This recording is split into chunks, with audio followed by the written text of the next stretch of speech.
এক গ্রামে একটি ছোট্ট ছেলে গোপাল তার ঠাকুমার সাথে বাস করত। তারা খুব দরিদ্র ছিল। ছোটবেলায় মা বাবাকে হারিয়েছে গোপাল। গোপালের ঠাকুমা গ্রামে গ্রামে আম বিক্রি করত। আম বিক্রি করে তাদের জীবিকা নির্বাহ হতো। গোপাল তাদের গ্রামেরই একটি স্কুলে পড়াশোনা করত। স্কুল যাওয়ার পথে তাকে একটি ঘন জঙ্গল পার হতে হয়, তাই গোপালের খুব ভয় হতো।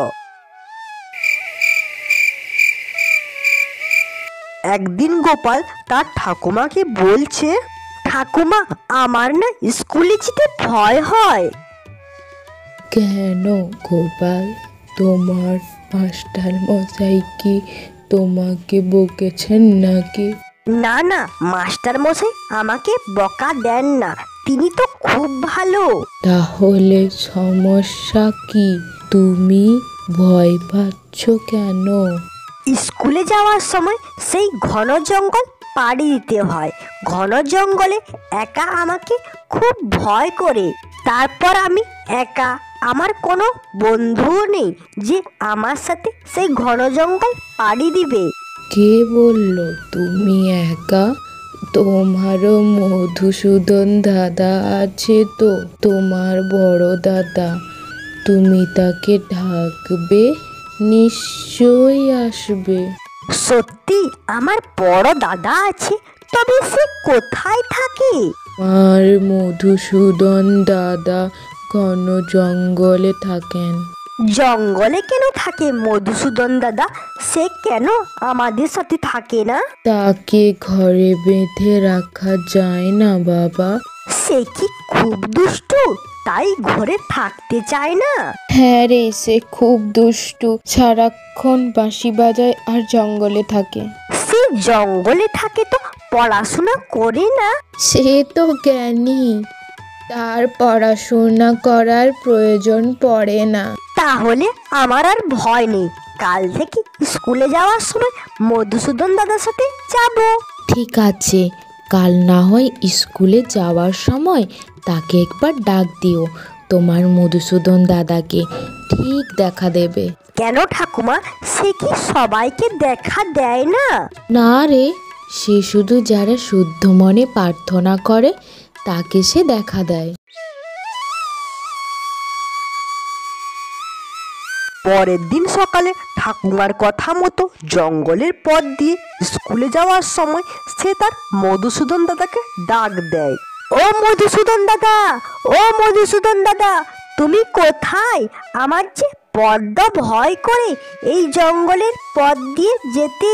ঠাকুমা বলেছে তুমি নাকি এই জঙ্গলেই থাকো, তাহলে তুমি কোথায়? এই তো আমি গোপাল, তোমার কাছেই আছি। কোথায় তুমি? আমি তো তোমাকে দেখতে পাচ্ছি না।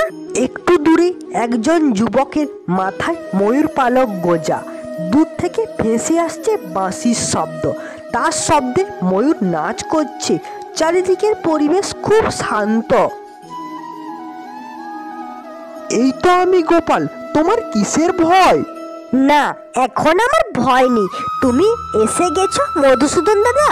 তো সব সময় তোমার সাথে থাকি, তুমি কখনো অনুভব করনি, আজ করেছো বলেই দেখতে পাচ্ছ। বলে ঠাকুমা ঠিকই বলেছে, জঙ্গলে আমার বড় দাদা থাকেন। ঠিক আছে গোপাল, এখন চলো, স্কুলে যেতে হবে তোমাকে। তারপর গোপাল তার মধুসূদন দাদার সাথে ঘন জঙ্গল পাড়ি দেয়।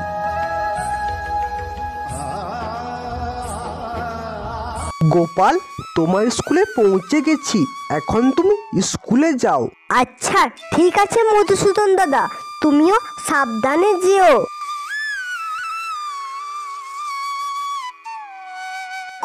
ঠাকুমা, জানো তো আজ কি হয়েছে? কি হয়েছে? অমনি তুমি ভুলে গেলে?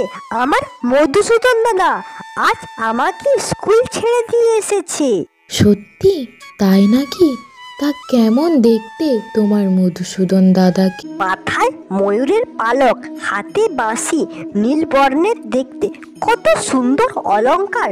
তার বাঁশির সুরে ময়ূর নাচ করছে। ও হে মধুসূদন, দয়া করো, আমার ছোট্ট গোপালকে দেখো।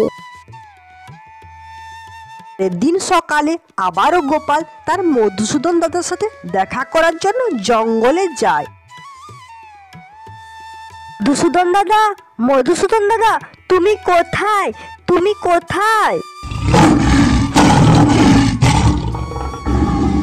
মধুসূদন দাদা, তুমি তাড়াতাড়ি আসো না, আমার খুব ভয় করছে।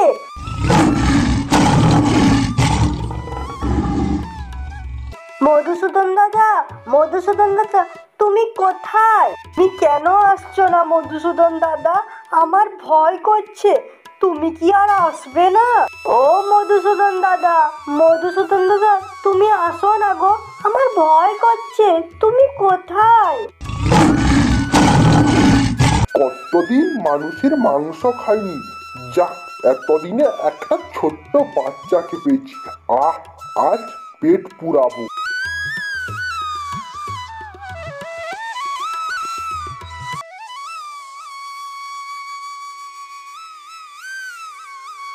মধুসূদন দাদা, তুমি এসেছো, এত দেরি করে কেন এলে? আর একটু হলে আমাকে খেয়ে ফেলতো। বাহ, আমি থাকতে তোমার কিচ্ছু হবে না গোপাল, আমি তোমার পাশেই ছিলাম, তোমাকে দেখছিলাম। দেখছিলে তো আসনি কেন? যখন দেখলাম তুমি পূর্ণ বিশ্বাস নিয়ে আমাকে ডাকছো, তখন আমি থাকতে পারলাম না। তুমি কেন এমনটা করো মধুসূদন দাদা? এটা আমাকেও তো দেখতে হবে, যাকে আমি ভালোবাসি সে ঠিক কতটা আমাকে ভালোবাসে, কতটা বিশ্বাস করে। এটা ভালোবাসার পরীক্ষা গোপাল, পরীক্ষা। তুমি খুব দুষ্টু, আমাকে পরীক্ষা নিবে না। আর ঠিক আছে, আর তোমার পরীক্ষা নেব না। ঠিক আছে, চলো এখন স্কুলে ছেড়ে দিয়ে আসি তোমাকে। আজ তো স্কুল ছুটি আছে, তুমি কি জানো না? কেন আজ ছুটি গোপাল? মধুসূদন দাদা, তুমি সত্যি জানো না আজ কেন ছুটি? আরে গোপাল, সত্যি জানি না। আজ যে জন্মাষ্টমী, ভগবান শ্রীকৃষ্ণের জন্মদিন। বলে আজ আসলে যে বড় জঙ্গলের মধ্যে। তা আসবো না আমার দাদার সাথে দেখা করতে? ঠিক আছে গোপাল, আজ তোমাকে একটা জিনিস দেখাবো, চলো আমার সাথে। কি দেখাবে গো মধুসূদন দাদা? আমার সাথে চলো, দেখতে পাবে।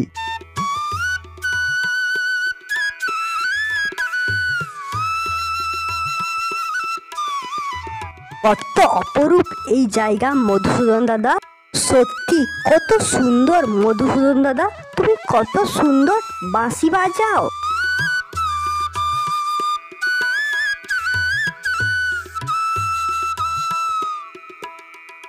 আবারও কোথায় চলে গেলে মধুসূদন দাদা?